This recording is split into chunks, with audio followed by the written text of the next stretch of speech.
Menjelang Lebaran, banyak orang mulai sibuk berbelanja kebutuhan Idul Fitri.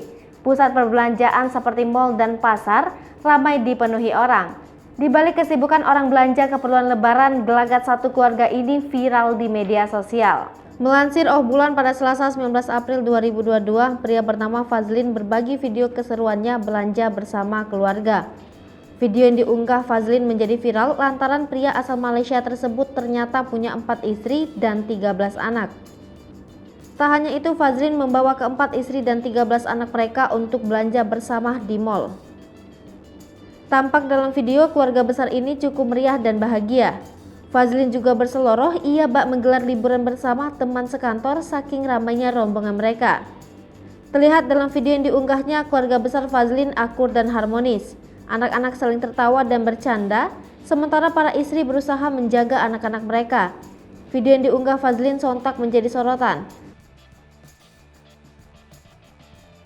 Banyak yang memuji lantaran Fazlin bisa bersikap adil terhadap semua istri dan anaknya.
Hai pemirsa Sri Popo TV, jangan lupa komen, like, dan subscribe, serta tonton terus berita-berita terupdate lainnya ya.